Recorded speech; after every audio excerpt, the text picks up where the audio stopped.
offices of Euler. So take it away, Arul. Thank you very much, Sai. Thank you for that kind introduction. I guess, okay. My slides might have a bit of a problem.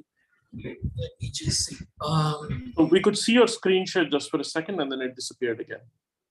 I guess now you should be seeing that, right? Sai? I'm not, but maybe, oh, I see. I think I just had to switch views. No, I'm just. It's still blank? Oh, okay. Is that blank for everyone? Is it blank for everyone? It's blank for me. Okay, sorry. Let me then share again. Hold on. I just see the kind of generic human form. There we go. Yes, now we can see. Okay. Thanks. Thank you very much, Sai, and thank you to Prashant Panigre and other organizers for this kind invitation. I'm going to talk about this work of ours, which I have been talking about, so I do apologize if some of you have heard this already, about the construction of absolutely maximally entangled states. This is concerning a particular class of states which are connected to a classical problem which was stated apparently by Euler and others more than 200 years ago, and so it's framed in that language. So my collaborators in this are principally my PhD student Suhail Ahmad-Rada, Karol Szyszkowski and his students or former students Adam, Wojtek, Grzegorz, and Grzegorz. So we are at IIT Madras, and Karol is at Jagiellonian University Krakow and CTP Warsaw. So the sources for my work go back to this archive article, which was published eventually in Physical Review Letters. There's been some popular write-ups about this, which if you can read to get an idea of the context, the historical context, which I will also talk about a bit in today's talk. And also there's a more recent work on the archive which seeks to explain this thing a little bit better. 9 into 4 equals 6 into 6, understanding the quantum solutions to the Euler problem. Okay, so the constructions of these quantum states with these very high level of entanglement are actually related to classical combinatorial structures, and that is especially interesting from this context of what are called Latin squares, which we come in some form of the other. We actually, in every newspaper, you have this Sudoku puzzles. So in fact, a Latin square is even simpler. It's simply a construction of a d by d square. Here d is 3 in this example, and this is a Latin square if you have 3 symbols in it, like 1, 2, 3, and if there is no repetition of any symbol along any column or row. So here is an example of a Latin square. Clearly there's no repetition along any row or column. Here is another example of the construction of a Latin square. You can see that the first row is the same, but the second and third rows are different. This is another Latin square, and 2 Latin squares can be orthogonal in a particular sense, which I state here, that if you take the cells of each of these Latin squares and combine them, you have, for example, in this cell 1, 1 from each of these things. So it's an ordered pairing. So you have 2, 2, 3, 3, 2, 3, etc. So here we have put them together so that each cell has 2 entries, one from the first Latin square and the other from the second Latin square. And now you have d square symbols here. And if these d square symbols are all possible d square symbols of these d individual symbols. So here you should have all pairings from 1, 1 to 3, 3. And obviously there can be only one of them each. Then these two Latin squares are said to be orthogonal to each other. And this itself is said to be an orthogonal Latin square. So the importance of orthogonal Latin squares is that if you have two different properties on each of the cells, and none of these properties repeats along either of the row or column. So the properties can change here. I've just written them by numbers. One of the simplest things to see is that there are no orthogonal Latin squares in 2 dimensions. So if you have just a 2 by 2 square, and nothing simpler than that, here are the only 2 possible Latin squares, and they are not orthogonal because if you combine them, you don't get the symbols 1, 1, and 2, 2. So it's not exhaustive. You don't get all the 4 possible symbols, and there are no orthogonal Latin squares in dimension 2. But I just showed you an example with dimension 3, and in fact, so here, for example, the same Latin squares are denoted by chess pieces, by the rank and the color of the background. Okay, so these are the 2 properties instead of these 2 numbers which are there here. So there are many artistic representations of the same thing. And you can see that along any row or column, there is only one type of chess piece and there is only one color in the background. So that is a 3 by 3. This is because there is an orthogonal Latin square. 4 by 4, it's more harder to construct. In fact, for all odd numbers, it's rather easy to construct orthogonal Latin squares, 3, 5, etc. For example, if you just go back to 3, you can see what has been done here. It's very simple. You take the first row and you just shift it to the left to get the second row, shift it again to the left to get the third. Here, you shift it to the right. And in fact, these 2 form an orthogonal Latin square if the dimension is odd. So dimension odd situation is really easy. Euler went on to show how to construct also for even numbers of the form which are multiples of 4. So 4, 8, etc. 4 is an example here. Now there is a missing entry here, which is d equals 6, which is like 2 in the sense that it is leaving a remainder of 2 if you divide by 4. So that is the smallest number, which is of the form 4n plus 2. So Euler, so this was the problem which was presented to Euler to construct orthogonal Latin squares in dimension 6. And he tried hard and concluded, or conjectured rather, that it does not exist. So if for 2 it does not exist, and for 4 also, for 6 it does not exist. Just give me a minute. I think it's just taking some time to load the slide.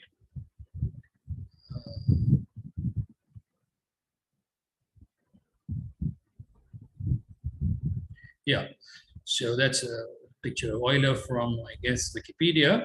So to quote Euler, a very curious question which is exercised for some time, the ingenuity of many people has involved me in the following studies, which seem to open a new field of analysis, in particular the study of combinations. The question revolves around arranging 36 officers to be drawn from 6 different regiments so that they are arranged in a square so that in each line, both horizontal and vertical, there are 6 officers of different ranks and different regiments.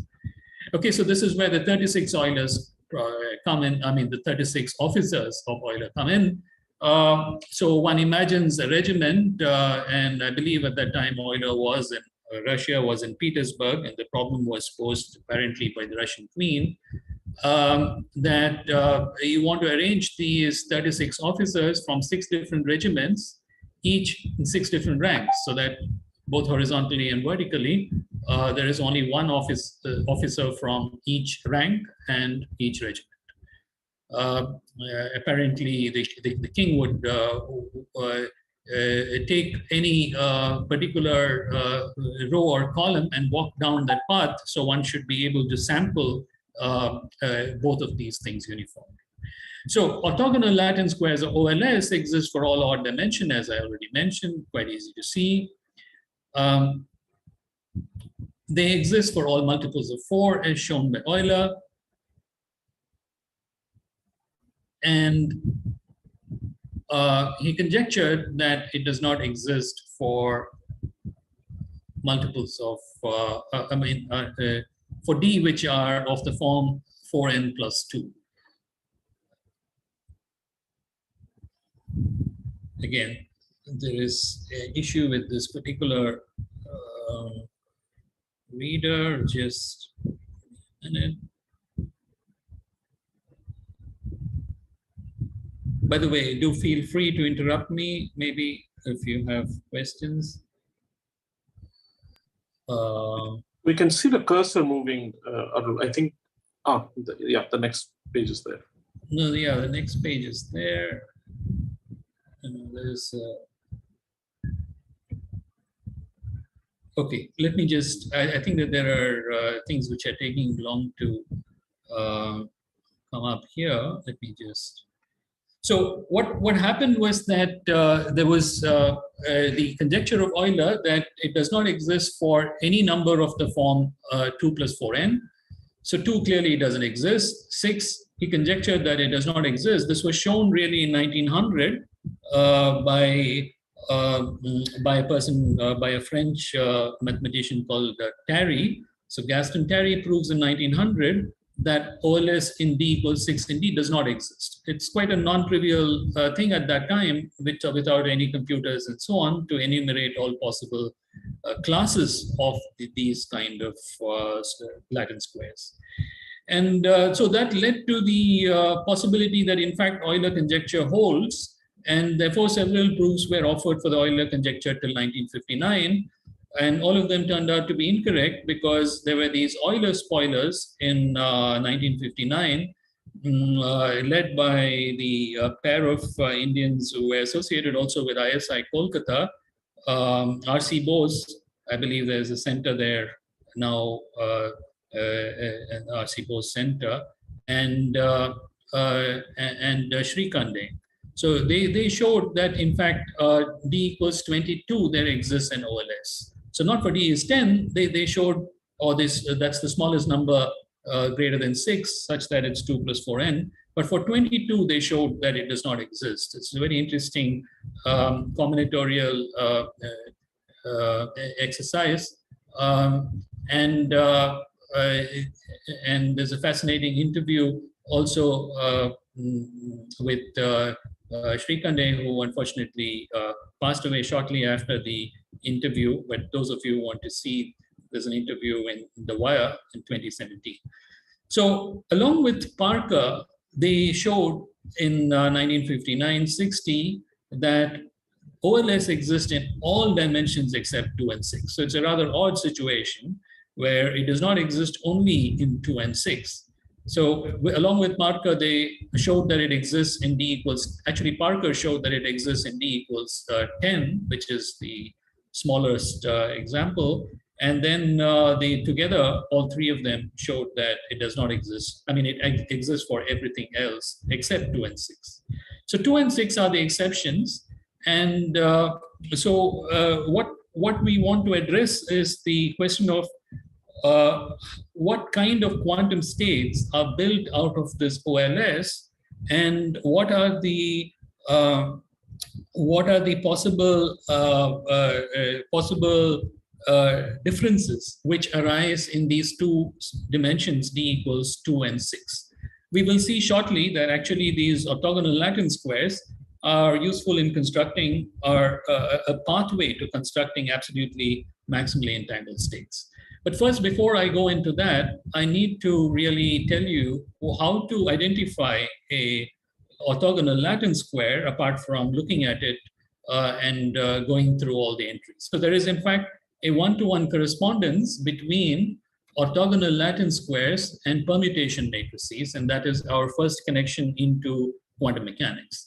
And that is with the following observation, that an orthogonal Latin square can be specified with specifying two numbers in actually every orthogonal Latin square. Let me start out by saying every orthogonal Latin square has 4 numbers associated with it, namely the address of a particular cell and the entries in that particular cell. So row and column of that particular cell, and the entry 1 and entry 2 into that particular cell. For example, if you take the third row and the first column, that is 3, 1 already, and the entry to that is 3 and 2. Okay, so, or in this case, I've taken the second row, first column, that is 2, 3, and so there are these entry 1 and entry 2. So there are 4 numbers that are associated with every entry into the orthogonal Latin square, and these 4 numbers together specify an orthogonal Latin square.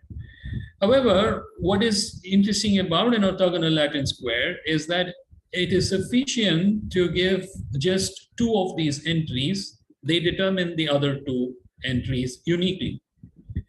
So this is the point, that if you give me the row and the entry 1, let us say, then that determines also the column and entry 2, rather than giving the row and column. So for instance, if I say that I'm going to look at the second row, and where the first entry is 2.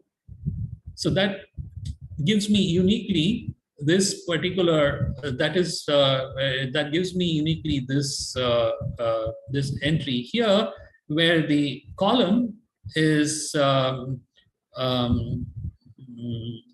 the entry 2 is, the row is 2 and the entry 1 is 2. So the column is 1 and the entry 2 is 3. Okay. So these are going to specify, for example, let's look at the other thing here. Suppose I give you the row and entry 2, then that is going to specify what is entry 1 and column. So here, if you give me that the row is 2 and the entry 2 is 3, then that gives you also uniquely the entry 1 and the column. So you can specify any 2 of these entries, any 2 of these numbers, and get the other 2 uniquely.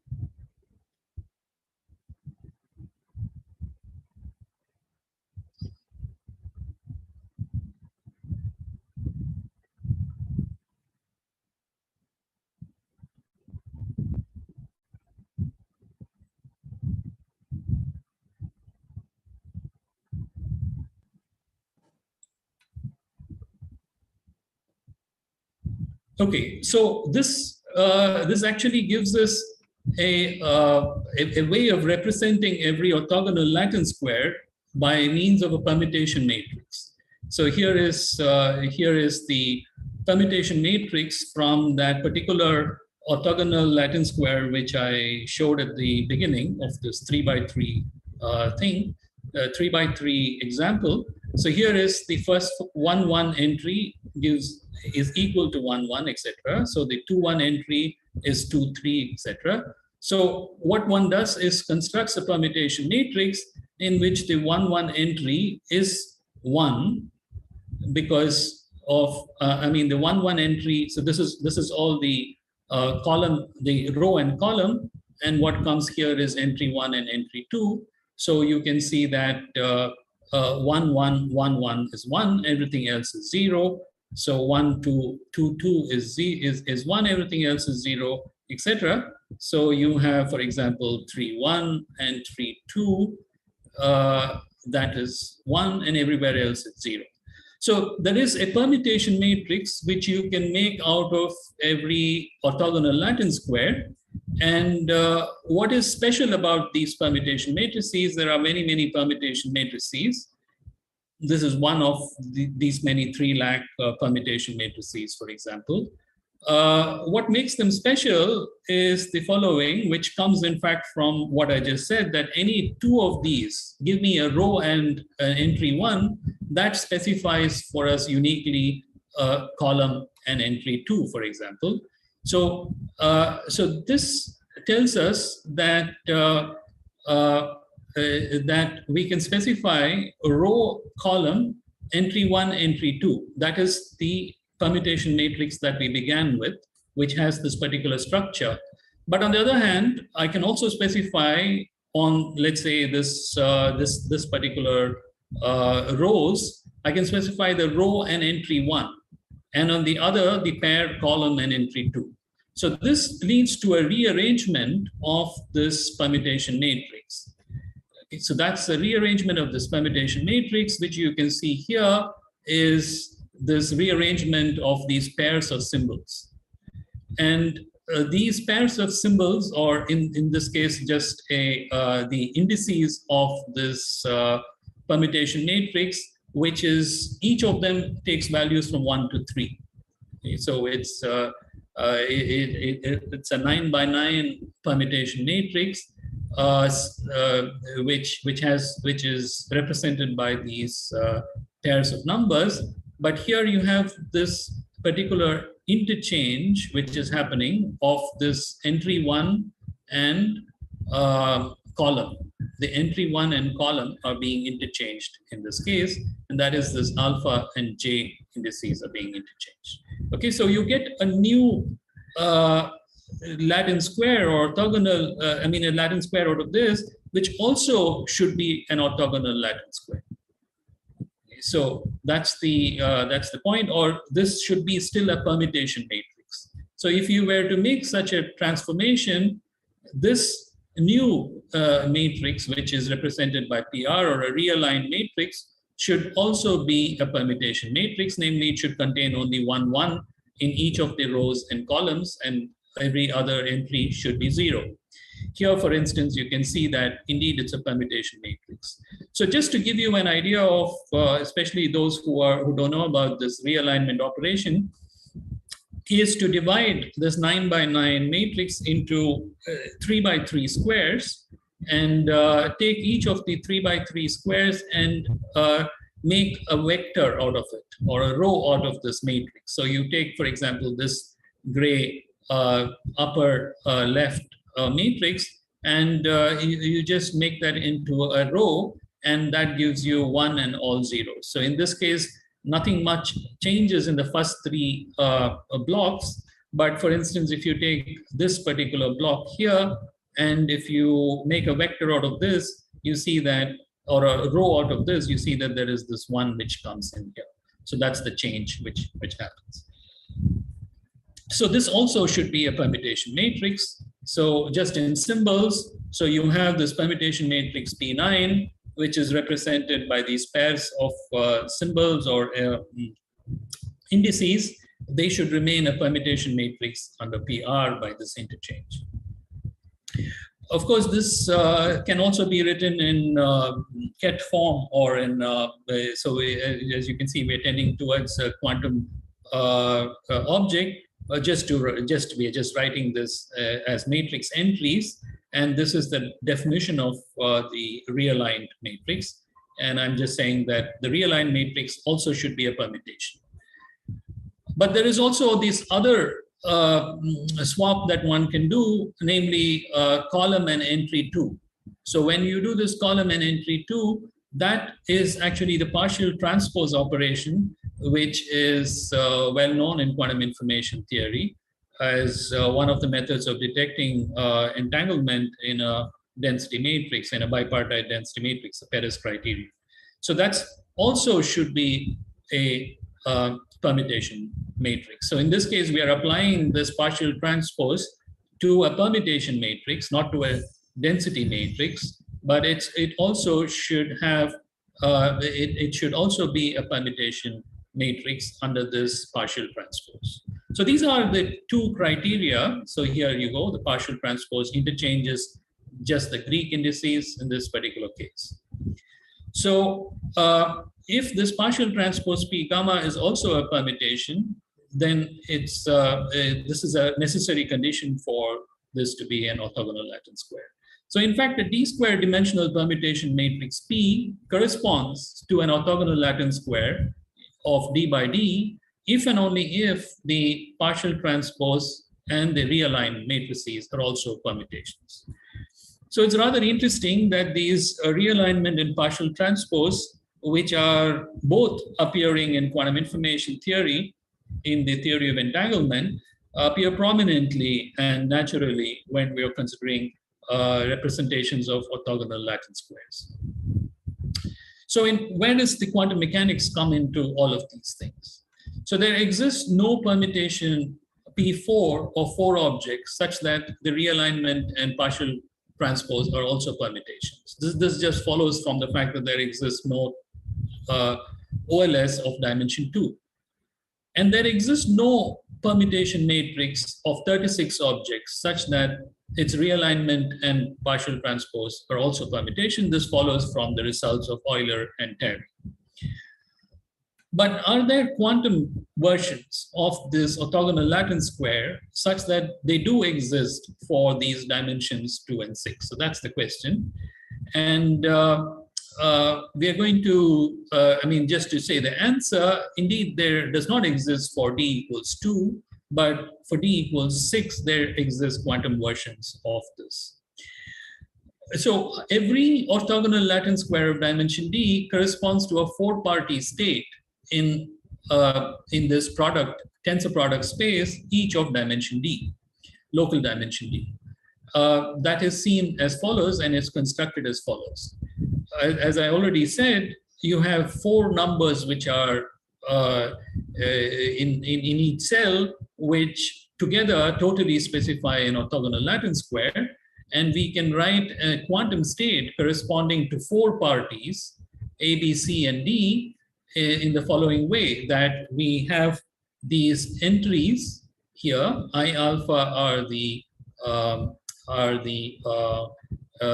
address of the cell, and the entry into the cell is the state of the particles C and D. So the state of particles A and B are the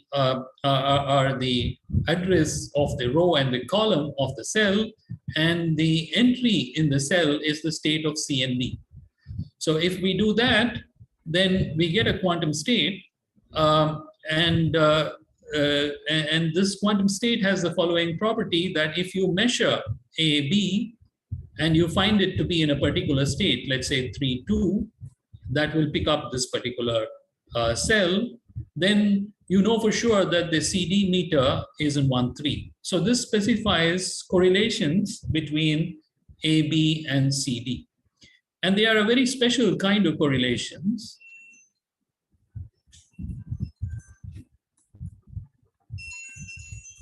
Sorry about that. Yeah, and what do we mean by a quantum orthogonal Latin square is something which is similar in the following way, that this particular permutation I alpha is just a pair of numbers in this case, 1, 3, 3, 2, 1, 3. So this is the state of AB, this is the state of CD. And you realize that the state of CD is in fact not entangled, but we can visualize a situation where the state of CD is an entangled state, which then generalizes this permutation to beyond permutations into other unitary operators. The particular aspect of the fact that this is an orthogonal Latin square is actually dominant in this rewriting of the same state in the following way, where you're specifying the state of A and C particles, and you can for sure say what is the outcome of the results of B and D. And similarly, you can also write the same state as if you measure A and D, you can specify the states of C and D, and this involves the realignment and partial transpose. Okay, so we can take this particular construction and generalize it to quantum states wherein the result of C and D is in general not a product state, but is some superposition of states in CD. So it's not a product state, but it's an entangled state. So, but for this whole thing to be an orthogonal Latin square, a quantum orthogonal Latin square, we should have each of the following pairings of AB should also result in an orthogonal set of states for BD and an orthogonal set of states for CB, so that you can distinguish between the outcomes in the measurements of AB, AC, and AD. So this is the crucial point, that that all these are distinguishable states. So that's why you have all possible D square possible states. When you are generalizing this to a quantum setting, you require that all these states, psi, 3, 2, etc., be orthogonal. So this is the generalization to a quantum case, wherein you require that all 3 orthonormal bases in D square dimension be also orthogonal. So this actually requires of a unitary matrix U to be such that its realignment and partial transpose are both unitary as well. So this is actually the crux of the problem, is to construct unitary matrices in dimension D square such that its realignment and partial transpose are also unitary. You recognize that what we have done is nothing but generalize or to lift the space of permutation matrices into unitary matrices. And what we are requiring is to have unitary matrices which have the same property as the permutations that correspond to orthogonal Latin squares. So what does this have to do with entanglement? As such, I haven't really mentioned, but these 4 particle states, which you're building out of an orthogonal Latin square, are examples of absolutely maximally entangled states, which means that, let me just state up front here, absolutely maximally entangled states are such that every pair of particles or every bipartition of the of this multipartite state is maximally entangled. So this generalizes the notion of a Bell state or a G at Z state, for example, beyond that. So if we take, for example, so for us, really, the natural setting is 4 particles, as I mentioned. So we are looking at quantum states of 4 particles, which are in general represented by these tensors with 4 indices. So a state like this would be maximally entangled across the cut of AB versus CD if you construct a matrix U out of this in this following way from this tensor IJKL with IJ, so IJKL is equal to this entry. If this matrix U is unitary, then the reduced density matrix corresponding to AB will be proportional to identity because it's simply equal to UU adjoint. So this bipartition will be maximally entangled if this matrix U is unitary. And similarly, you can see that the bipartition of AC versus BD will be maximal if its realignment is unitary. And BC versus AD is maximal if its partial transpose is unitary. So indeed, these are the corresponding reduced density matrices, and you can see that this is related to the realignment and this is related to the partial transpose. And therefore, this is an absolutely maximally entangled state if and only if this matrix U is unitary as well as its realignment and partial transpose. So unitary, such things have been called an example of multi-unitary matrices, or in this particular case, a 2-unitary matrix.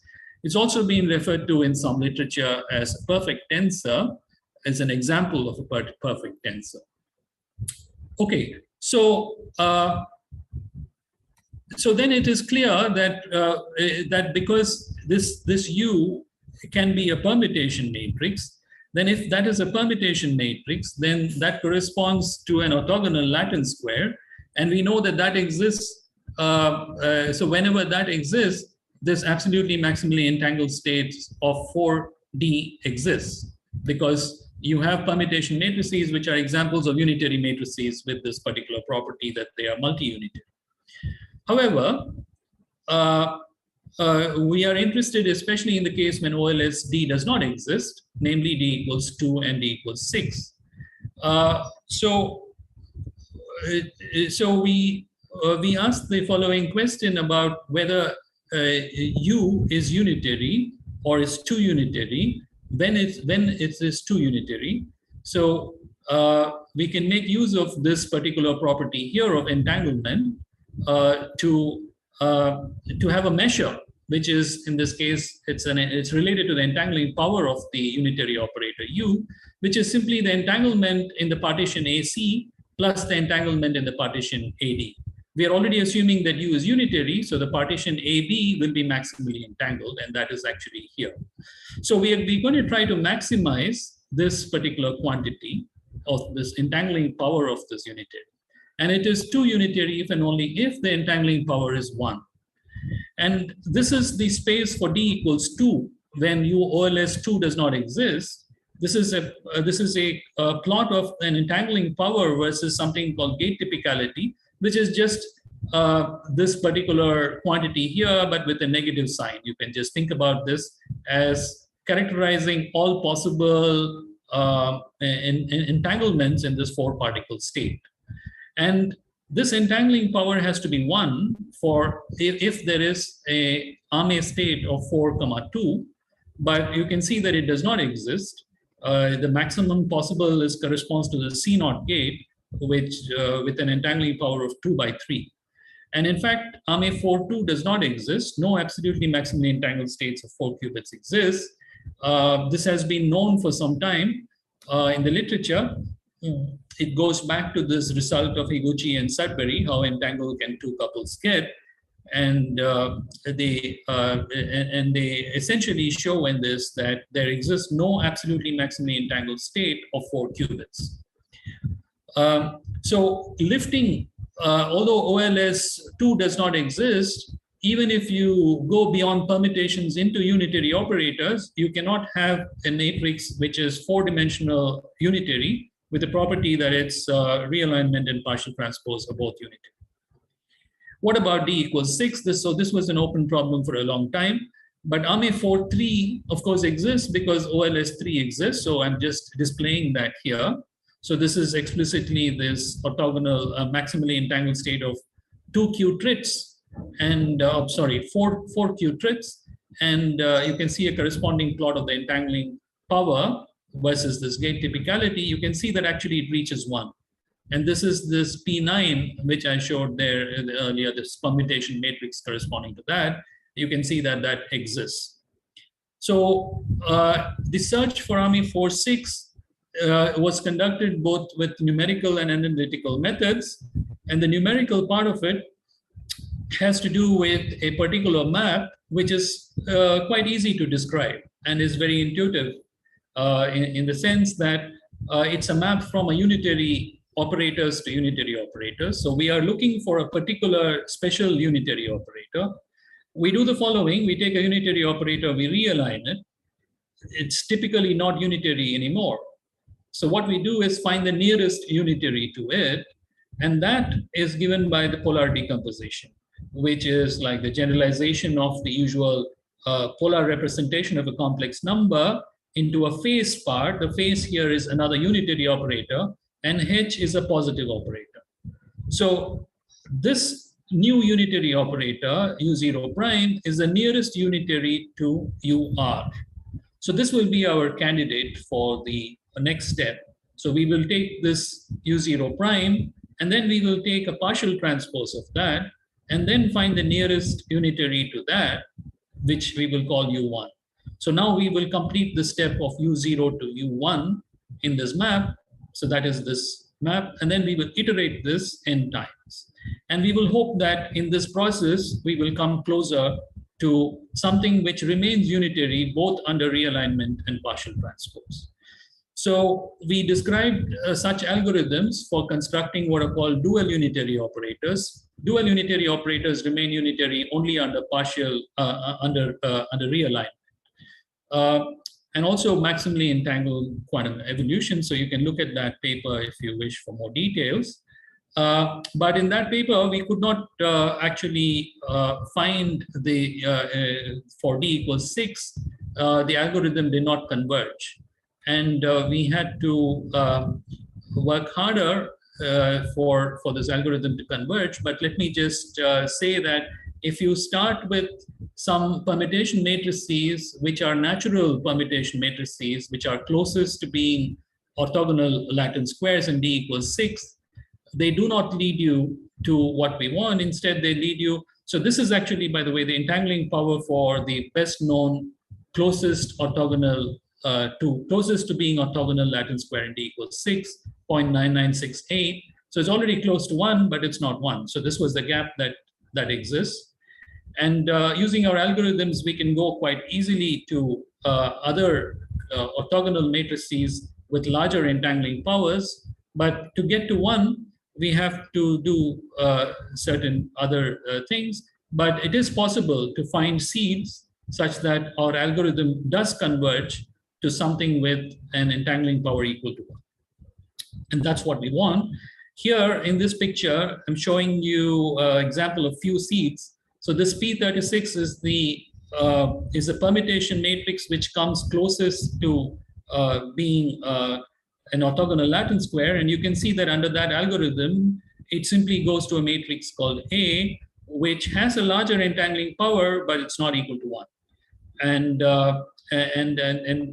But we found several other examples of orthogonal matrices with larger entangling power, which means that they're all quantum in some sense. But actually, the seed which converges to this came from a much farther away initial condition. And you can see that it's very sensitive to the initial conditions. So some of the other things go off into some other attractors. So it's an interesting dynamical systems problem as well. And what we do is we make use of local unitary invariance. We know that entanglement is invariant, is a property which is invariant under local unitary transformations. And similarly, if U is a 2 unitary, so also is this, where this U1, U2, V1, and V2 are 3 by or D by D unitary matrices. So we make use of this local unitary invariance to simplify this matrix U36,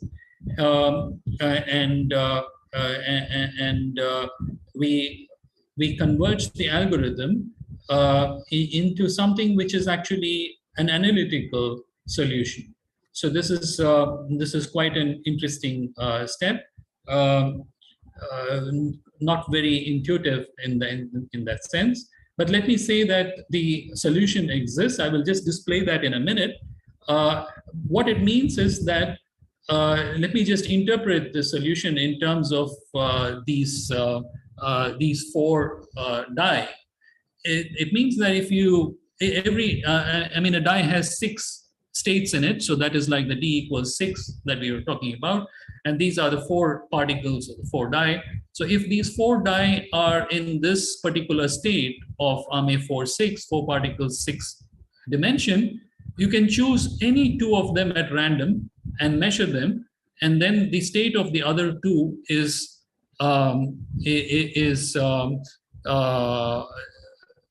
actually determined and is distinguishable from the other states.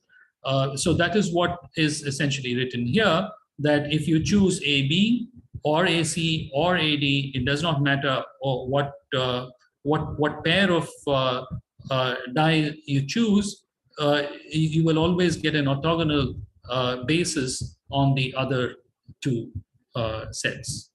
So this is the generalization of the Bell pairs, and this is the solution that was found. So it's an U36 exists such that its realignment and partial transpose are also unitary, and the entries are particularly simple. First of all, it is sparse. It consists of 9 4x4 matrices, so that was the thing, and each of them has these kind of entries which are having only 3 real numbers, A, B, and C positive numbers, such that the ratio B by A is a golden mean, and C is simply 1 over square root of 2. And this complex number, omega, is the 20th root of unity.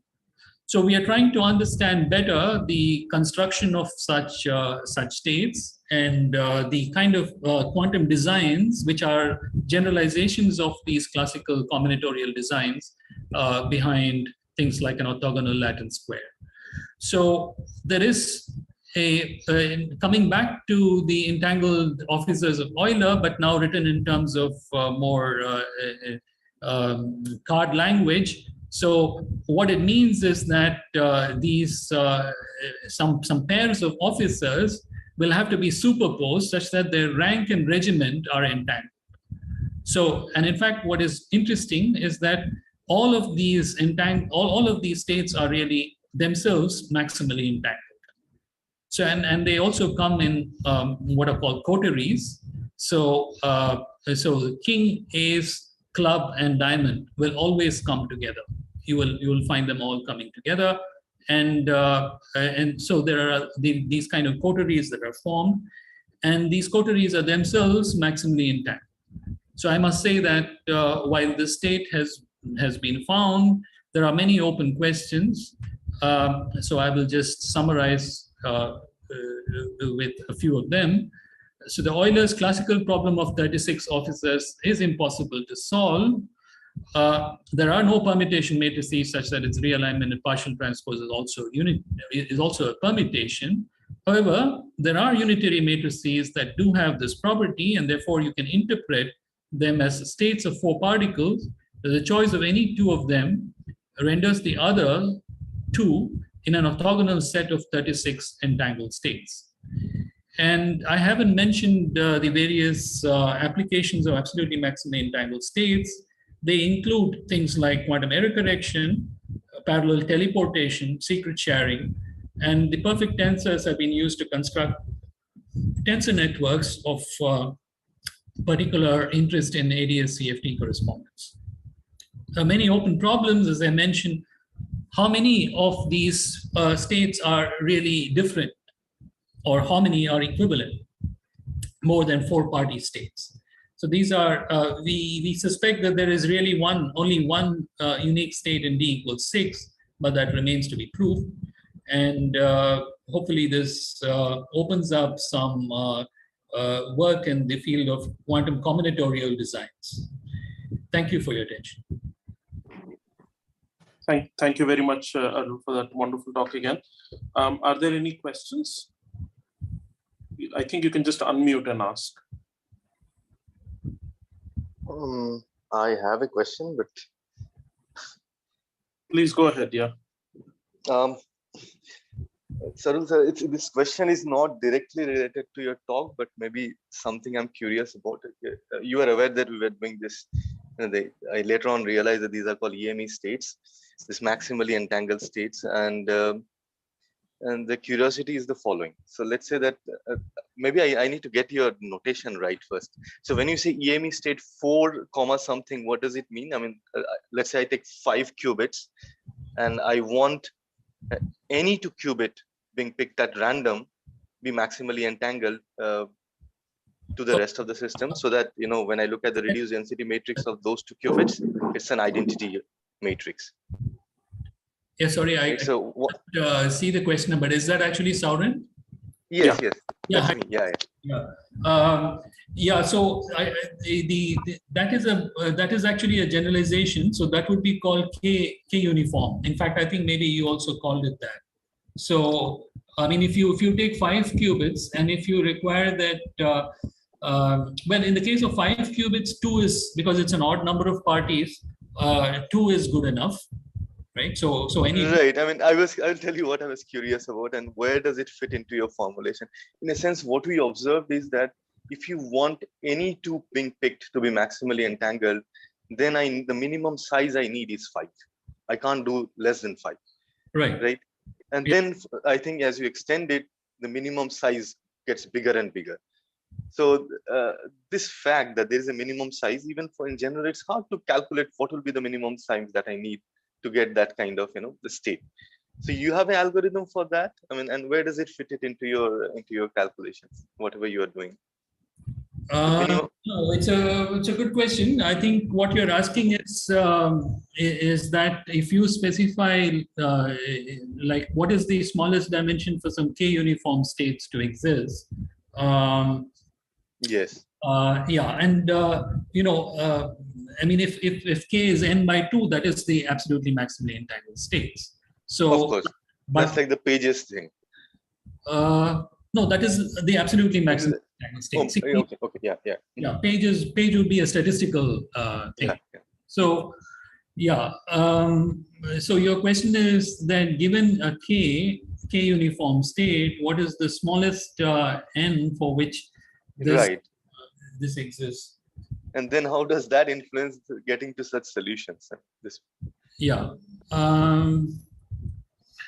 I think I'm not sure of the answer offhand, but in your example of D is, if you just take two particles, I mean, if you require it to be maximally entangled for just qubits, of course you have for D is 2 already. I mean, n is 2 already, because you have Bell states, you have GP states, so it exists.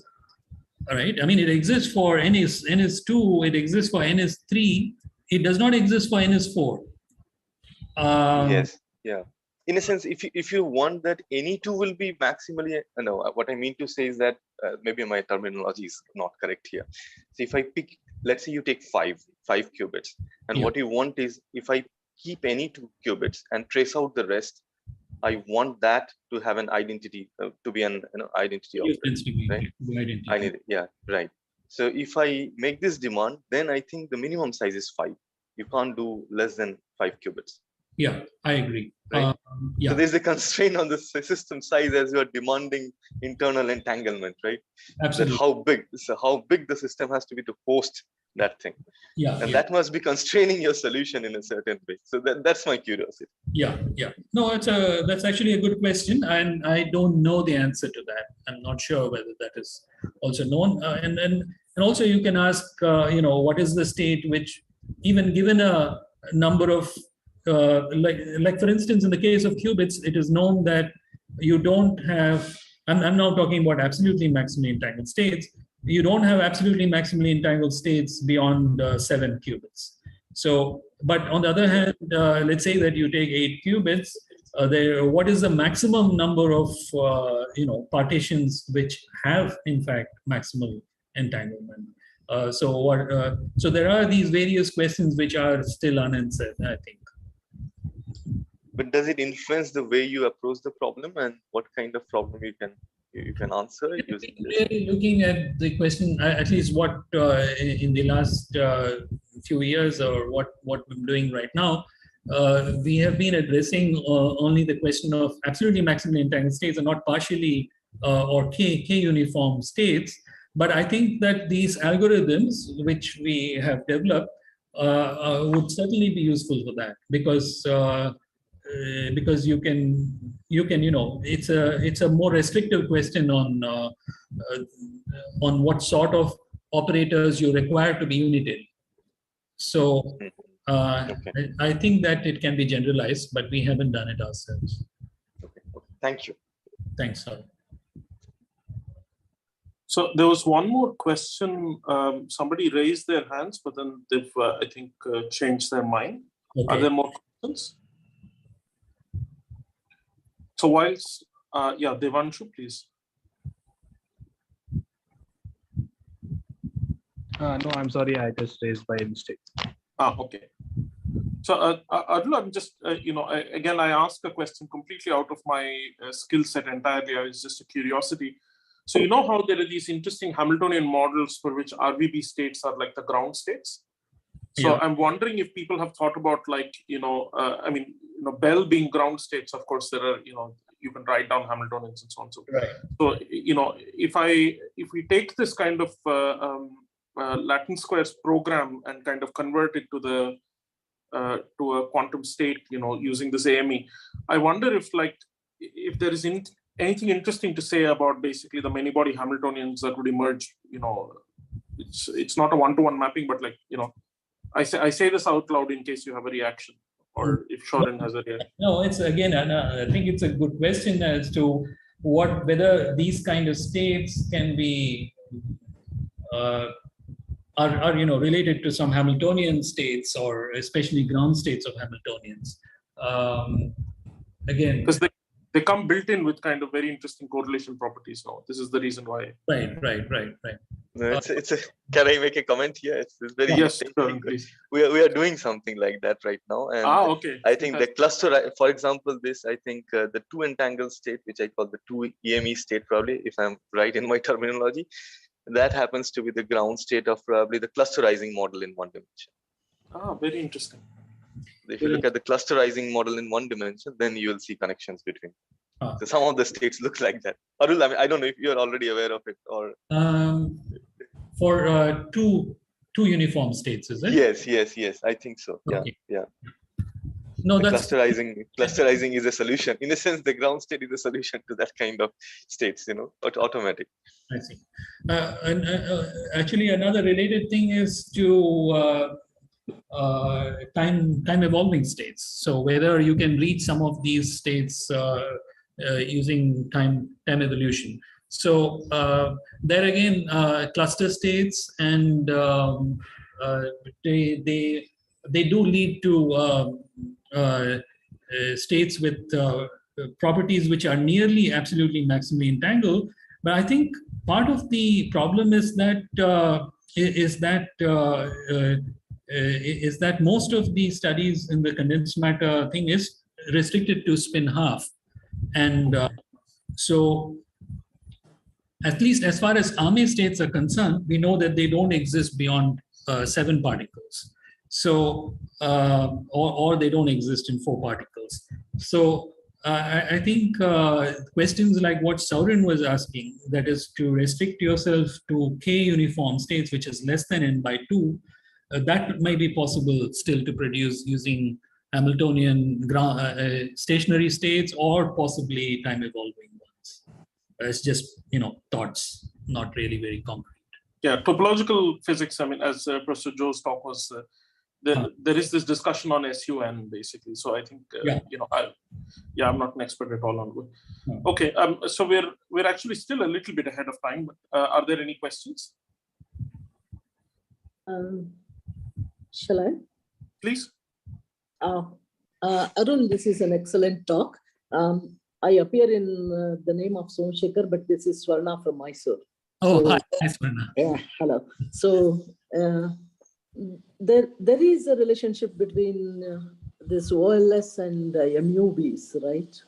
Mutually unbiased basis. Do you have anything to say about it? I mean, what is the present situation? I don't. I mean, this does remind us of, I think that there is some connection, but it's not, I don't know how to make it very concrete in this particular case. Like for instance, the existence of these 3 orthonormal bases, that is similar to that. But of course, one would like to see if there is some algorithm or approach like this which can solve also or at least address the problem of MUBs in D equals 6. Again, D equals 6 seems to be the touchstone dimension, but I don't know more about this, but this is something which we hope to think about. Oh, okay, right. Thank you. Okay, if there are no more questions, then let's thank Arul again. Thank you, sir. Thank you very much.